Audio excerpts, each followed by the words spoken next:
This is VOA Africa.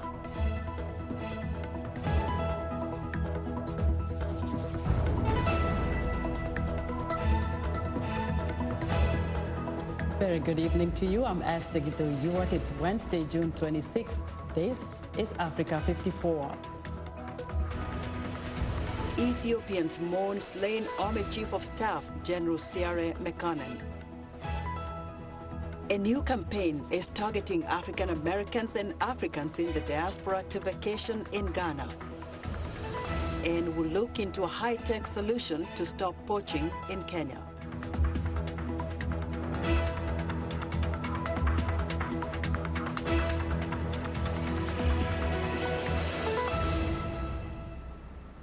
Thousands of Ethiopians lined the streets in two northern cities on Wednesday to pay their final respects and to mourn officials killed in a failed regional coup. As soldiers looked on, priests called for unity after months of ethnically charged strife. The regional government spokesman says dozens of people were killed in fighting during the foiled coup in Ethiopia's Amhara region at the weekend. This was the first official report of significant clashes and a much higher toll than earlier reports. A rogue regional militia unit last Saturday attacked police headquarters, the president's office, and the ruling party headquarters in Amhara's regional capital of Bahir Dar, according to Ethiopian official Asmehag Aseres. His comment that the militia was state forces rather than an independent group raises the stakes for the government of Prime Minister Abiy Ahmed. In West Africa, Islamist insurgents massacred at least 20 civilians in the village of Gamgam in Borno State, according to a government-allied vigilante and a security source. The attack comes less than a month after Nigerian President Muhammadu Buhari began his second term, once again vowing to bring security to a country plagued by a slew of conflicts that have killed tens of thousands and shows little signs of ending. 7 Egyptian police officers and 4 militants were killed late Tuesday in a clash in the northern Sinai Peninsula. The Interior Ministry says the firefight occurred when militants attacked forces stationed southwest of the city of Arish. Islamic State terrorists have claimed responsibility for the attack. And now let's turn to a brighter subject from Egypt, host of the Africa Cup of Nations, where Africa 54 sports reporter Sande Shomari is standing by with the latest on the just concluded match between Nigeria and Guinea. Sande, who won? Hi, Esther Githu-Ewart, all the way in Cairo National Stadium right in front of me. I'm sure we have seen Nigerians right now are enjoying after a great win, and now they are ready to go for the second round. They have now already collected 6 points after a win against Guinea, 1-0. So tonight, Esther, Nigerians are eating fufu with a goose soup, and they're very happy, okay? Absolutely happy, Sande. Now, in a few minutes, Uganda and Zimbabwe will wrestle each other in Egypt. And so what's at stake here, Sande? Yes, Esther, I couldn't hear very well there, but Uganda will be playing the Zimbabwe today. This is a very big game for Uganda, very big game for Zimbabwe, because if Zimbabwe loses to Egypt, that's going to be it. So they have to win. It's a do or die. And for Uganda, they want to repeat what happened in 1978 when they qualified and all the way to the finals in the African Cup of Nations. So history needs to be repeated by the Ugandans. And they say they are ready to repeat the history. Maybe I should ask you, Esther, where were you in 1978? Do you remember anything about that? Well, not very good news, though. That's the time the first president of Kenya died, the founding father. So that's all I remember. I was very little. So, well, Basande, let's talk about DRC coming up later on. They will be playing host Egypt. DRC lost in the first game. What did they learn from the first one? And do you think, what's at stake here? Well, Elsa, I couldn't hear well, but I would say this. The next game, Egypt, the Pharaohs, the host nation is facing Zimbabwe. And Zimbabwe, like a lion who has been injured, trying to get back and win tonight. Because as I said before, Zimbabwe has to win. But anyway, the captain and the coach of Egypt spoke to reporters last night, and they were asked about this game.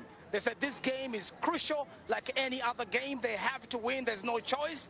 But however, reporters and analysts say Egypt has been playing so good so far. The very first game, although they won, but they were not very impressive. So tonight, Mo Salah and Trezeguet have a very big job of proving that the Pharaohs can never be deterred, but to win, and not only to win, but to win all the way to the finals. So are they going to make it happen? Nobody knows, Esther, but 90 minutes, because Zimbabweans are not going to allow it to come easy.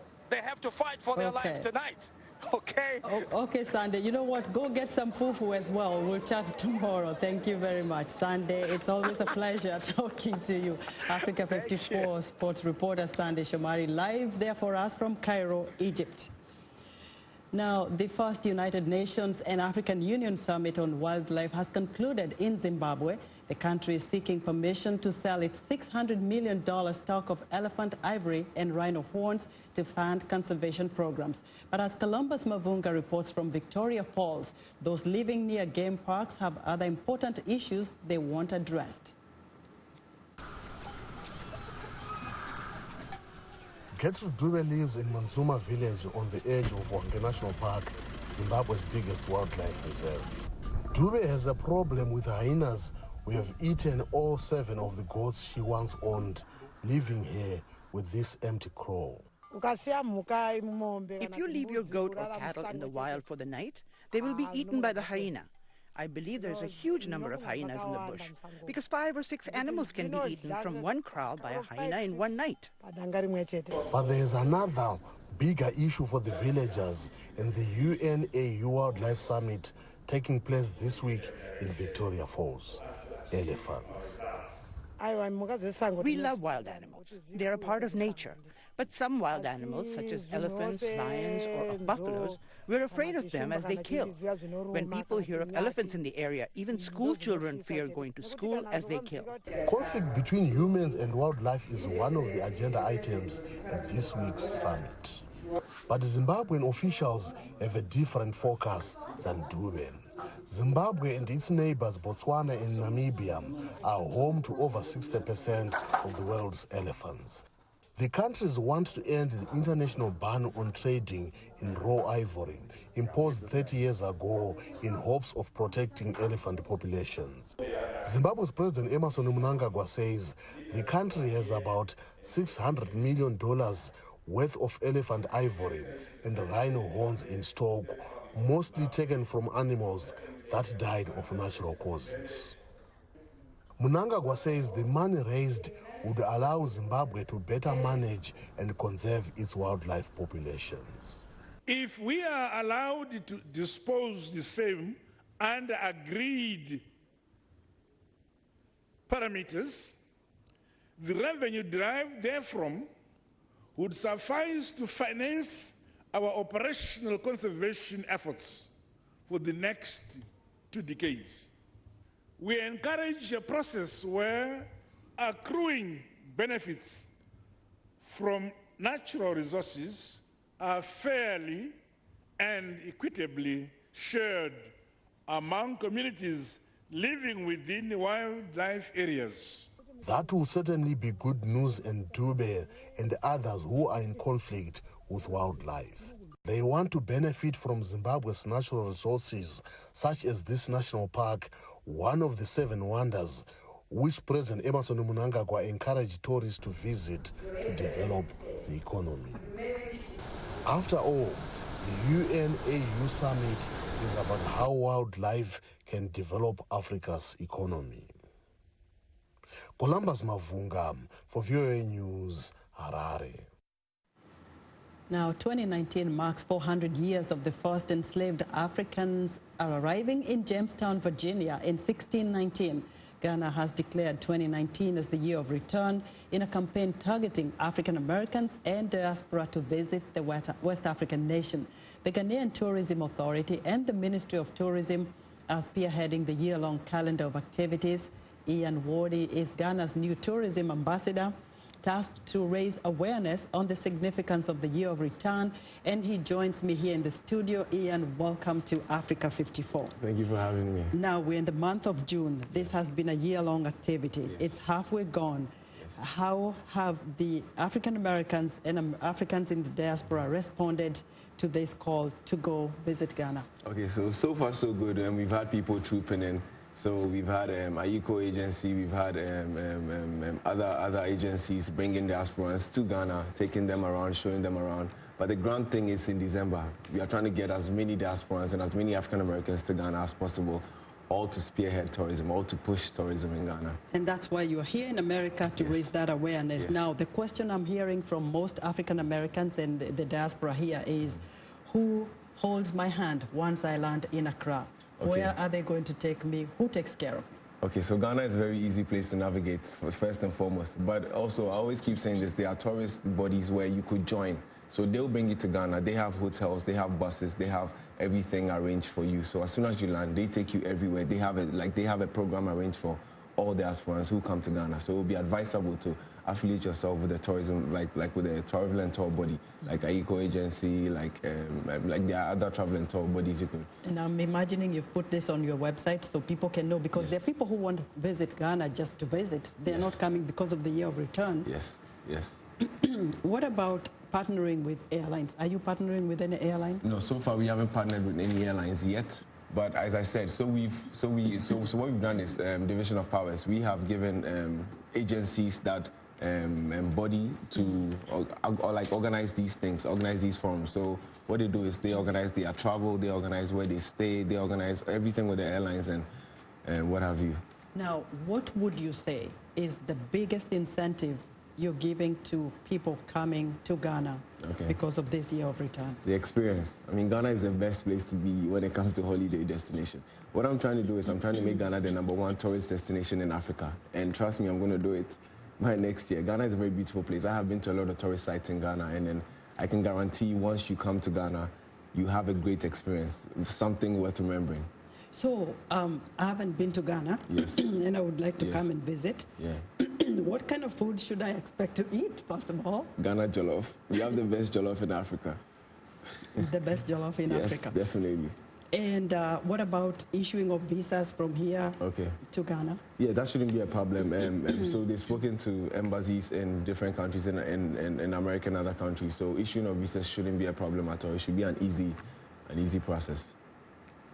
I see some of the beautiful sceneries there. Yeah.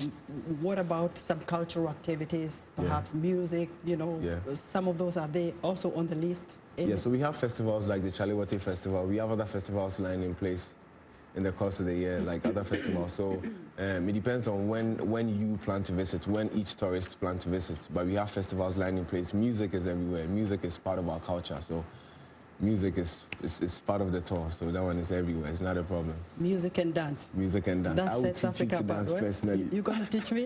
What's the name of the, I'll the teach you most my popular dance, Agbaja. Which one is that? I'm an Ewe, so I do the Agbaja dance. I'll teach you to do it. All right. Yes. I'll be ready for it after the show. I don't want the viewers to see me falling out of here. Definitely, now. not a problem, not a problem. Ian, thank you so much. All right. Ian Wardy is Ghana's tourism ambassador. Now, we're excited to hear what you think about Africa 54. Join the discussion on Facebook. The address is Africa 54. We're also streaming our broadcast live on Facebook. Please watch and share our show with your friends. Also, check out our headlines 24/7 on voaafrica.com. Still to come, a Kenyan wildlife conservancy uses tech to fight poaching. We'll be back.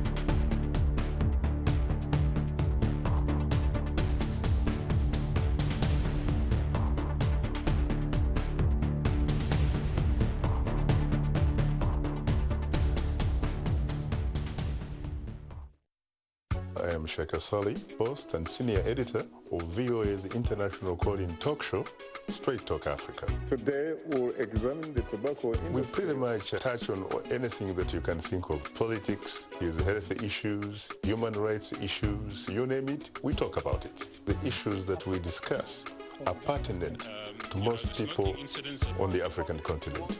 A very, very rare and unique opportunity to interact with their leaders. The lyrics could be French, English, Portuguese, Bantu, Arabic. It is the beat. The African beat that counts. The beat does all the translations. It cuts across all languages and gives us the understanding that this is the African beat. It is so distinct and adhesive. It binds us together. African Beat on the Voice of America. For more information, visit our website at www.voanews.com/AfricanBeat.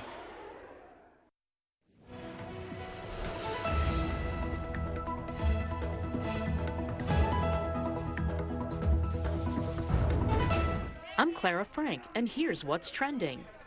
One of fashion's most recognizable faces, British supermodel Naomi Campbell, has long spoken of discrimination in the industry, where she's worked for 33 years. She was the first black model to appear on the covers of French Vogue and Time magazine.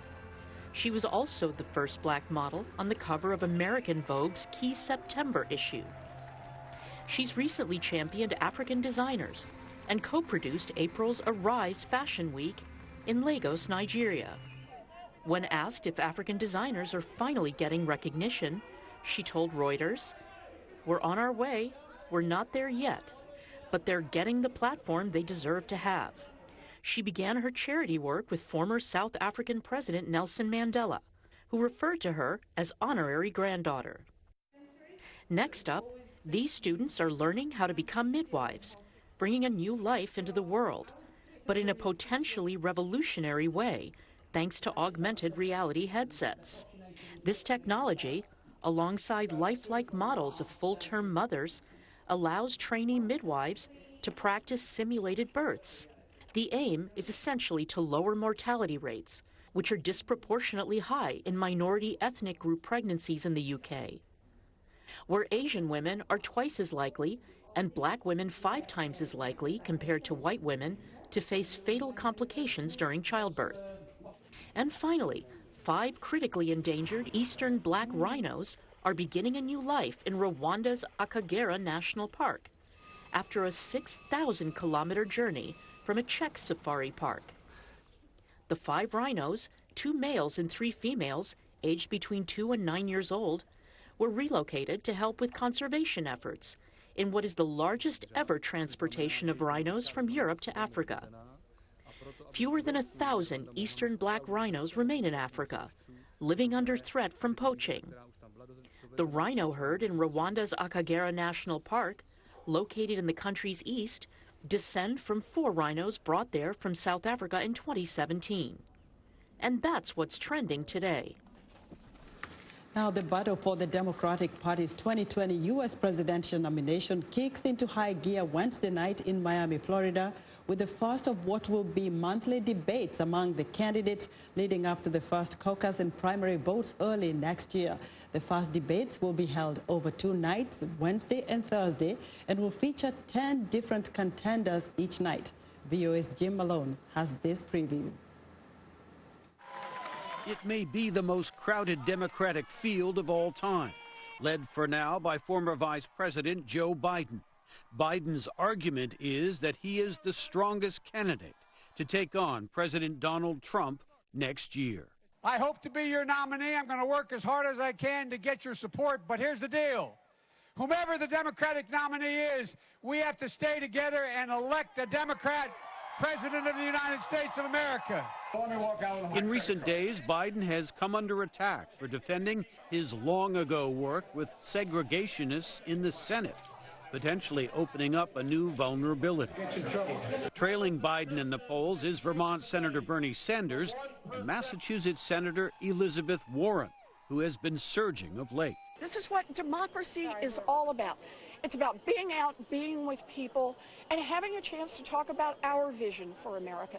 You know, it's not enough just to say not Donald Trump. Pete Buttigieg, the previously little-known mayor of South Bend, Indiana, and California Senator Kamala Harris round out the top tier.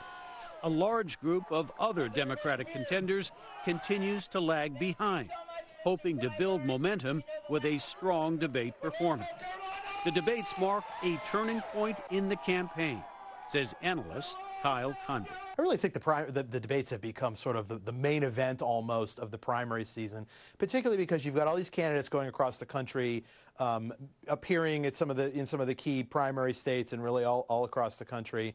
But we don't actually have any voting to go on here until early February of next year. Contenders will be under pressure to make a quick impression, says expert Larry Sabato. You're going to have 4, 5, 6 candidates who find just the right soundbite, who find just the right attack on one another or on President Trump to get in that highlights reel. They will be the ones potentially to gain from the debates. The others may lose ground and may lose donors. President Trump is likely to be the focal point of attack in the Democratic debates, and he is already eager to take on the Democratic field. Our radical Democrat opponents are driven by hatred, prejudice, and rage. They want to destroy you, and they want to destroy our country as we know it. Not acceptable. It's not going to happen. Trump's debate performances in 2016 helped to propel him to the Republican Party nomination. Many Democrats will be looking for what experts call a breakthrough moment, including Andra Gillespie. You know, if they're a top-tier candidate, could help sustain their front-runner status, or if they're somewhere in the middle, could actually help forge a type of, breakthrough moment that might give them extra attention. Elizabeth Warren is the top contender in the first debate on Wednesday, while Biden, Sanders, Buttigieg, and Harris will all be on stage for the second night of debate on Thursday. Jim Malone, VOA News, Washington. Staying in the U.S., San Francisco is the first U.S. city to ban the sale of electronic cigarettes until the effects on human health are clearer. The California city's legislature on Tuesday unanimously approved the ban on sales of the vaporizers, which delivers nicotine in an inhalable form, until the products are approved by federal health authorities. Backers of the ban say it's necessary because of the significant public health consequences of a dramatic surge in vaping among youths. I think banning it is good because kids smoke them a lot. I smoke cigarettes and stuff, but the e-cigarettes, they get to kids a lot, and I don't like that. If my little brother smoked, I wouldn't appreciate that. So banning it could be a good thing, Now, critics claim the ordinance will only make things more difficult for adults seeking an alternative to traditional tobacco products. San Francisco is home to Juul Labs, the most popular e-cigarette producer in America. The company says the ban will only drive smokers back to cigarettes and create a thriving black market. The U.S. Food and Drug Administration says the use of e-cigarettes among American teens is at its epidemic proportions.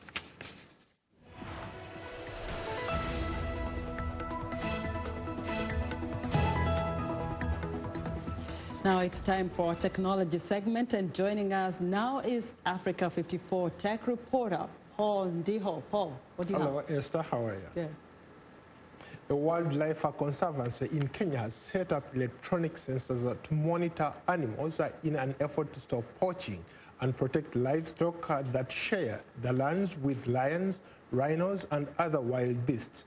Sala Kimani reports from Laikipia in northern Kenya. Olpejeta Wildlife Conservancy in Kenya's north is home to more than 150 rhinos. It is easy to spot them as well as other wildlife roaming freely. Maybe too easy. Poachers kill hundreds of rhinos each year for their horns, which are prized in Asia. That's why workers are setting up remote monitoring facilities to protect the wildlife here. This is where all the data will land.